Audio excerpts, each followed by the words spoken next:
नमस्कार बच्चों, मैं अखिलेश प्रताप सिंह आज आप लोगों को उत्तर प्रदेश बोर्ड कक्षा 7 विज्ञान विषय का इकाई 1 जिसका नाम है मानव विज्ञान और प्रौद्योगिकी के बारे में बताऊंगा। इसमें कुछ मुख्य बिंदु जो हमको इस पाठ में पढ़ने हैं वो ऐसे हैं। जैसे पहला बिंदु, विज्ञान और प्रौद्योगिकी का जीवन में उपयोग। दूसरा है विज्ञान और प्रौद्योगिकी के विकास में मानव जीवन में परिवर्तन। तीसरा है विज्ञान और प्रौद्योगिकी के विकास द्वारा विभिन्न क्षेत्रों में क्रांति। ये 3 बिंदु हैं जो इस पूरे पाठ में हमें पढ़ना है। तो शुरू करते हैं। पहला पॉइंट 1.1, विज्ञान और प्रौद्योगिकी का दैनिक जीवन में उपयोग। अब देखिए, पिछली कक्षा में ही आप लोग यानी कक्षा 6 में जो पहला पाठ है, पहली इकाई है, उसमें ही आप लोगों ने विज्ञान का दैनिक जीवन में उपयोग पढ़ा होगा। विज्ञान का दैनिक जीवन में बहुत सा उपयोग है। हम मोबाइल फ़ोन का इस्तेमाल करते हैं अपने दैनिक जीवन में, टीवी का इस्तेमाल करते हैं, साधन मोटरसाइकिल, कार, बस, वायुयान, ट्रेन आदि का इस्तेमाल करते हैं। खाना बनाने के लिए गैस सिलेंडर का इस्तेमाल करते हैं। सामान को एक जगह से दूसरी जगह पहुंचाने के लिए बस, ट्रक, जीप आदि का इस्तेमाल करते हैं। तो ये विज्ञान का प्रयोग हो गया जो हम अपने दैनिक जीवन में करते हैं। अब आता है प्रौद्योगिकी क्या होता है। देखो, विज्ञान के इस्तेमाल से मनुष्य अपने कार्य को सरल बनाता है।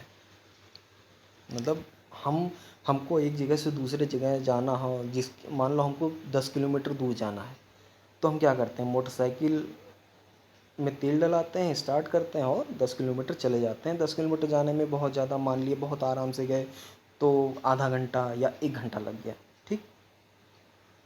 लेकिन बिना हम किसी मेहनत के गाड़ी पे बैठ के एक्सीलेटर ऐसे घुमा के हम आराम से पहुंच जाते हैं। हमको बहुत मेहनत नहीं करना पड़ता, हमको थकान ज़्यादा नहीं आता।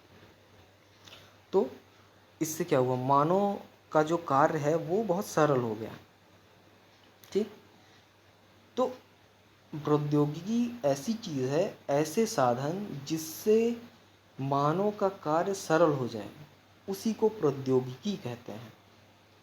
अब देखिए, यहाँ लिखा हुआ है, विज्ञान के नियमों एवं सिद्धांतों के अनुप्रयोग से मानव हित में संसाधनों का निर्माण ही प्रौद्योगिकी है। विज्ञान, देखो, विज्ञान में बहुत सारे नियम बने होते हैं, बहुत सारे सिद्धांत दिए होते हैं। जैसे न्यूटन जी ने, जो सर आइजैक न्यूटन थे, उन्होंने गुरुत्वाकर्षण का सिद्धांत दिया, गति के नियम दिए। तो विज्ञान में बहुत सारे नियम सिद्धांत हैं। अब उनका अनुप्रयोग करते हैं। उन सिद्धांतों का इस्तेमाल करके हम कई चीज़ें बनाते हैं, कई सामान का आविष्कार करते हैं, ठीक। बहुत सी चीज़ें बनाते हैं और वो जब चीज़ें बन जाती हैं, उनसे अगर मानव का कोई हित हो रहा है, उन साधनों से अगर, उन सामान से या उन साधनों से अगर मानव का हित हो रहा है, तो उन संसाधनों का निर्माण जो होता है उसी को प्रौद्योगिकी कहते हैं, ठीक। समझ में आ गया। चलो आगे बढ़ते हैं। अब पॉइंट 2 देखिए, 1.2, विज्ञान और प्रौद्योगिकी के विकास में मानव जीवन में परिवर्तन। देखो, विज्ञान, अब इसमें ये लाइन देखिए, विज्ञान और एवं प्रौद्योगिकी के विकास के कारण विभिन्न क्षेत्रों जैसे यातायात, चिकित्सा, जनसंचार, मनोरंजन एवं कृषि के क्षेत्र में नित्य नए आविष्कार हुए हैं। जैसे डीजल इंजन, रेडियो तथा टेलीविज़न आदि। अब इतनी चीज़ें विज्ञान और प्रौद्योगिकी को मिला के ये चीज़ें बनी हैं। अब इसमें डीजल इंजन बने हैं। डीजल इंजन का इस्तेमाल हम कार में भी करते हैं, बड़े बड़े जहाज़ों में करते हैं, जिससे हम आसानी से उसमें डीजल का डालते हैं और एक जगह से दूसरे जगह आने जाने में या सामान पहुंचाने में इस्तेमाल कर लेते हैं। तो ये क्या हुआ, इससे मानव को अपना कार्य करने में आसानी हुई। तो विज्ञान ने तो खोजा, विज्ञान ने तो सिद्धांत और नियम दिए, लेकिन प्रौद्योगिकी ने उसको एक संसाधन में परिवर्तित कर दिया जो कि मानव के लिए लाभप्रद हुआ। तो ये दोनों एक दूसरे पे निर्भर हो गए, विज्ञान और प्रौद्योगिकी एक दूसरे पे निर्भर हो गए, और इन दोनों ने ही मानव जीवन को एक तरह से परिवर्तित करके रख दिया है, बहुत कुछ परिवर्तित कर दिया। ठीक, आगे बढ़ते हैं। देखिए, पहले हम बीमार होते थे तो क्या करते थे, घरेलू उपचार। एक घरेलू डॉक्टर, आसपास के जो वैद्य होते थे, जड़ी बूटी, घरेलू उपचार, इसी सब से जब हम बीमार होते थे तो इलाज कर देते थे। पर आज विज्ञान ने बहुत कुछ खोजा, तो प्रौद्योगिकी का इस्तेमाल करके मशीनें और संसाधन बने। तो अल्ट्रासाउंड होता है, एक्सरे होता है, ब्लड जो खून की जांच होती है, मलमूत्र के जांच होते हैं, इनसे बीमारियों को पकड़ना और आसान हो गया है, और बीमारियों को बहुत अच्छे तरीके से पकड़ा जाता है या पता किया जाता है कि किस कारण से कोई इंसान बीमार है। इससे क्या हुआ, हम मानव को आसानी हुई, समय कम लगने लगा किसी बीमारी का पता लगाने में, और आसानी हो गई हमको।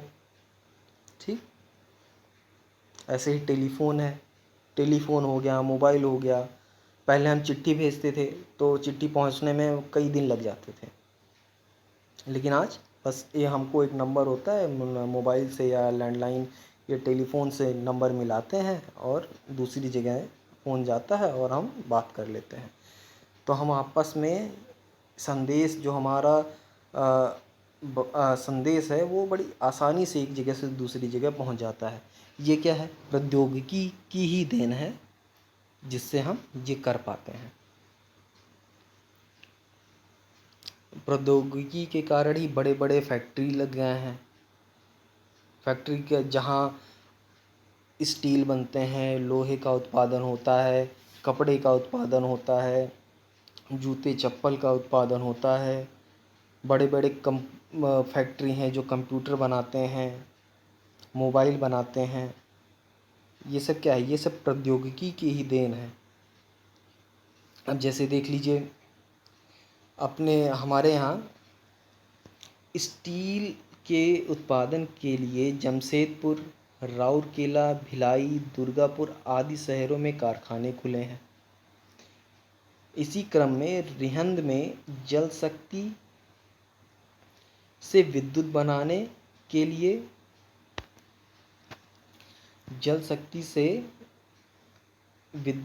के लिए hydro electric power station Obra, Anpara, Panki, Unchahar आदि स्थानों पर लगाए गए हैं। जिससे क्या होता है, हम बड़े बड़े बांध बनाते हैं, उसमें पानी बहुत सारा, डैम जिसको बोलते हैं, डैम या बांध, वहाँ पे बहुत सारा पानी रोक के फिर उस पानी की सहायता से हम विद्युत उत्पादन करते हैं। तो ये कुछ जगह हैं जहाँ पे ये विद्युत उत्पादन क्षेत्र हैं, जगह हैं जहाँ पे पानी से विद्युत बनाई जाती है। ऐसे ही कोयले से विद्युत बनाने हेतु नेशनल थर्मल पावर कॉरपोरेशन, जिसको एनटीपीसी कहते हैं, छोटे में एनटीपीसी कहते हैं इसको, ये क्या करता है, ये कोयले से विद्युत का उत्पादन करता है। अभी ऊपर आपने देखा पानी से विद्युत का उत्पादन हो रहा था, पर ये एनटीपीसी जो कंपनी है ये कोयले से विद्युत का उत्पादन करती है। इसी प्रकार नाभिकीय ऊर्जा से विद्युत ऊर्जा के उत्पादन के लिए ट्राम्बे, नरोरा, राणा सागर, कलपक्कम के ये जो जगह हैं, यहाँ पे एटॉमिक पावर स्टेशन है, जो परमाणु होते हैं उनका इस्तेमाल करके यहाँ विद्युत ऊर्जा उत्पन्न की जाती है। इसको एटॉमिक पावर सेंटर बोलते हैं या एटॉमिक पावर स्टेशन कहते हैं। इसी प्रकार कृषि में भी बहुत सारे विज्ञान के कारण प्रौद्योगिकी में बदलाव हुए, जैसे थ्रेशर मशीन आ गई, ट्रैक्टर हो गए, डीजल पंप सेट हो गए, ट्यूबवेल आ गए। ये सब क्या है? ये सब ऐसी मशीनें हैं जिससे हमारा जो मानव संसाधन, मानव जीवन है, थोड़ा आसान हो गया। खेती करना थोड़ा आसान हो गया। अब देखिए, अब इसमें एक शब्द ये है, हरित क्रांति। देखो, हरित क्रांति का मतलब है फसलों का पैदावार बढ़ाना। फसलों का पैदावार कैसे बढ़ेगा? जब आधुनिक कृषि उपकरणों, उन्नतशील बीजों, उर्वरकों और पर्याप्त सिंचाई के साधनों द्वारा कृषि उपज में आशातीत वृद्धि को हरित क्रांति कहते हैं। यानी अगर ये चीज़ें अच्छी हो जाएं तो हरित क्रांति आ सकती है, आती है, आ सकती है। हरित क्रांति है भी, और आप अगर और इसमें मेहनत करेंगे तो हरित क्रांति और बढ़ती जाएगी, उपज हमारी और बढ़ती जाएगी। अब आगे देखिए, यहाँ पे देखिए लिखा है कुछ और भी जाने। अब यहाँ देखिए, कृषि के क्षेत्र में विभिन्न क्रांतियाँ। पहला, हरित क्रांति किससे संबंध रखती है? फसल उत्पादन। श्वेत क्रांति दुग्ध उत्पादन से। पीली क्रांति तिलहन उत्पादन से। भूरी क्रांति उर्वरक उत्पादन से। और नीली क्रांति मत्स्य उत्पादन से। अब डॉक्टर वर्गीस कुरियन श्वेत क्रांति के जनक हैं। डॉक्टर वर्गीस कुरियन हैं एक, वो किसके जनक है? श्वेत क्रांति के। चलिए आगे बढ़ते हैं। ऐसे ही संचार के क्षेत्र में बहुत क्रांति आई है। पहले हम रेडियो सुनते थे, एफएम और एएम ये सब चैनल रेडियो पे लगाते थे, तब रेडियो एक जगह रख देते थे और फिर समाचार सुनते थे, गाने सुनते थे। पर आज ये है, हम मोबाइल में ही टीवी देख लेते हैं। एक एंटीना लगा देते हैं, टेलीविज़न में पूरा चलचित्र जैसा आता है, हम वीडियो भी देख लेते हैं, आवाज़ भी सुन लेते हैं। तो ये सब प्रौद्योगिकी के कारण ही इतना बदलाव हुआ है। तीसरा पॉइंट देखिए, 1.3, विज्ञान और प्रौद्योगिकी के विकास से विभिन्न क्षेत्रों में क्रांतिकारी परिवर्तन। अब ये देखिए किन किन क्षेत्रों में परिवर्तन है। औद्योगिक क्रांति, औद्योगिक क्रांति बहुत आई। रेल इंजन हो गया, हवाई जहाज़ हो गया, छोटे वाहन हो गए, बड़े वाहन हो गए, बड़े बड़े जलपोत हो गए, बड़ी बड़ी मशीनें हो गई। ये सब औद्योगिक क्रांति है। ये सब जहाज हो गए, पानी के जहाज हो गए, हवाई जहाज हो गया, तोप हो गए, टैंक हो गए, लड़ाकू विमान हो गए, ये सब औद्योगिक क्रांति के अंदर आते हैं। अगला देखते हैं, जनसंचार। जनसंचार क्षेत्र। अब देखिए, जनसंचार क्षेत्र में ईमेल, कंप्यूटर का इस्तेमाल करके हम ईमेल भेज लेते हैं, मोबाइल के इस्तेमाल से हम ईमेल भेजते हैं। ईमेल भेजने के लिए हमें इंटरनेट की आवश्यकता होती है, जिससे, और इंटरनेट वो चीज़ है जिससे बहुत तेज़ी से हम अपना संदेश एक जगह से दूसरी जगह पहुंचा सकते हैं। ये जनसंचार क्षेत्र में क्रांति हो गई। कंप्यूटर। कंप्यूटर आज के समय में बहुत ही ज़रूरी चीज़ है। कंप्यूटर ने मानव की बहुत सारे कार्य को बहुत सुगम बना दिया है। पढ़ाई हो, खेल कूद हो, संचार हो, मतलब कंप्यूटर आज हर एक क्षेत्र में एक अहम रोल निभा रहा है। और कंप्यूटर की वजह से औद्योगिक क्रांति और तेज हुई है। औद्योगिक साथ साथ में प्रौद्योगिक क्रांति दोनों बहुत तेज हुई हैं। इंटरनेट। इंटरनेट वह चीज़ है, जब, दो या दो से अधिक कंप्यूटर आपस में जुड़े होते हैं किसी भी माध्यम से, अगर वो आपस में जुड़े हैं और चीज़ों का आदान प्रदान कर सकते हैं, तो उन जुड़े हुए कंप्यूटरों के लिए वो एक इंटरनेट होता है। इंटरनेट का क्षेत्र बहुत बड़ा है, इवन हम कह सकते हैं कि पूरा विश्व ही इंटरनेट के अंतर्गत आता है। और यही कारण है कि हम आज यहाँ से ईमेल भेजते हैं तो सेकंडों नहीं लगते वो ईमेल अमेरिका में पहुँच जाता है। ये इंटरनेट की ही देन है। ईमेल सेवा बता ही दिए, पहले हम डाक से चिट्ठी भेजते थे तो एक एक 3-3 दिन 4-4 दिन लग जाते थे और लग जाते थे, लेकिन ईमेल सेकंडों में यहाँ से अमेरिका पहुँच जाता है। ये है संचार क्रांति में आता है। मोबाइल फ़ोन स्मार्टफ़ोन ये भी संचार क्रांति में आते हैं। मोबाइल फ़ोन स्मार्टफ़ोन आज इतने एडवांस हो गए हैं कि हम इसमें वीडियो रिकॉर्डिंग कर सकते हैं, फ़ोटो खींच सकते हैं, वॉइस रिकॉर्डिंग कर सकते हैं, एसएमएस मतलब शॉर्ट मैसेज सर्विस, एसएमएस भेज सकते हैं। और एक सर्विस होता है जीपीएस का इस्तेमाल हम करते हैं जब हमें किसी एक जगह से दूसरी जगह जानी हो और हमें उसका रास्ता देखना हो कि हम कैसे कैसे जाएंगे, तो उसके लिए एक सैटेलाइट है जीपीएस, एक व्यवस्था है जीपीएस जिसका इस्तेमाल करके हम वो रास्ता जान सकते हैं। वो चीज़ हम मोबाइल में, कंप्यूटर में, इंटरनेट के माध्यम से देख सकते हैं। अब जीपीएस का ये जो जीपीएस है इसका पूरा नाम होता है ग्लोबल पोजीशनिंग सिस्टम। ठीक। कृषि के क्षेत्र में भी बहुत क्रांति आई है, बहुत बदलाव हो चुके हैं। पहले बैल खेत जोतते थे पर आज अब ट्रैक्टर आ गया है, मशीनें आ गई हैं जो खेत जोतते हैं। पहले आदमी फसल काटते थे, आजकल कंबाइन जैसी बड़ी बड़ी मशीनें आ गई जो सीधे खेत में जाके फसल काट भी लेती हैं और काटने के साथ साथ ही हमें अनाज एकदम निकाल के देती जाती हैं। एक तरफ अनाज गिरता रहता है, एक तरफ मशीन फसल काटती रहती है।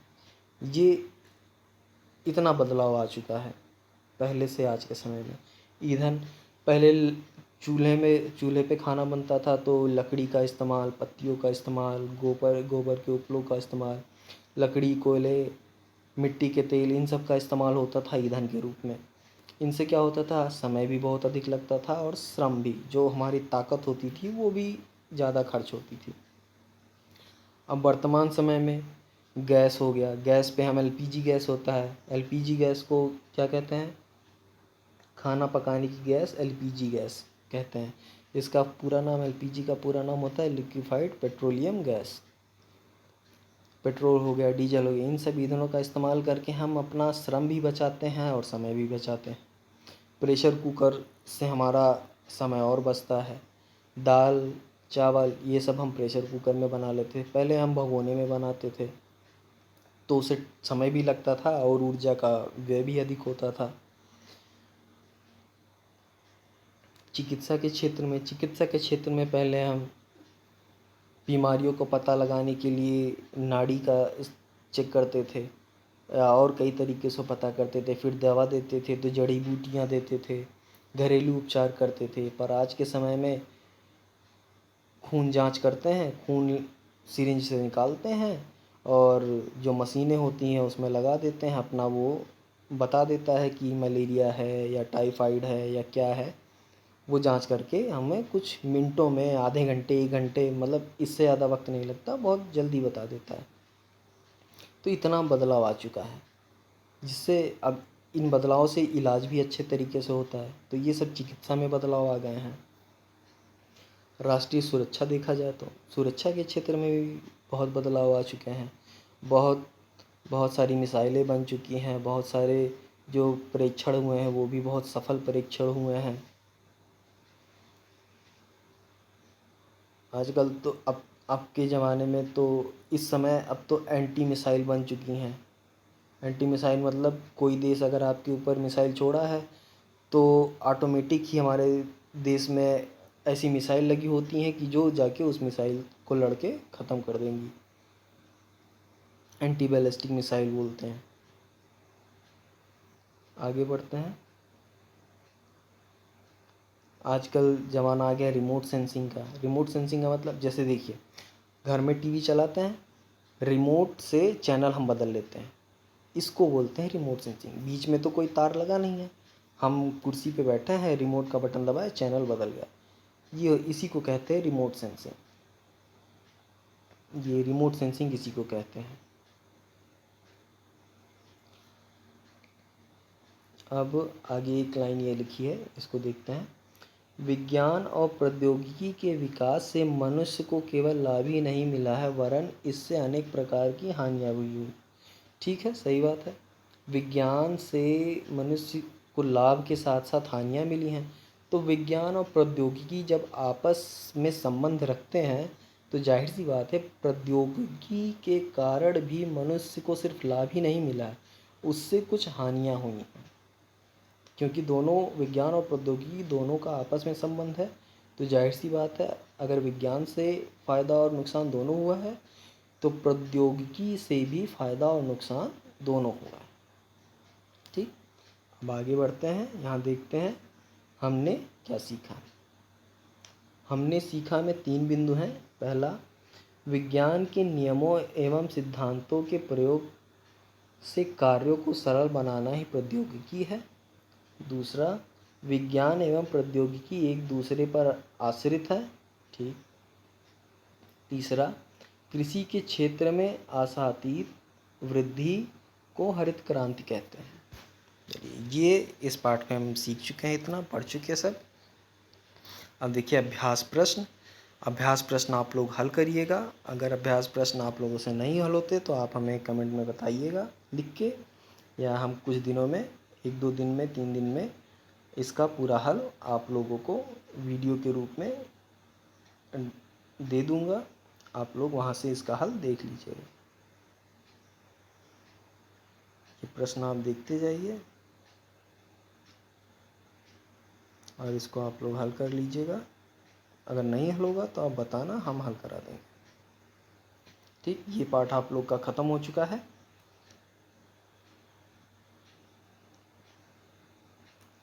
अब अगला पाठ अगले वीडियो में दे दूँगा। तब तक के लिए धन्यवाद।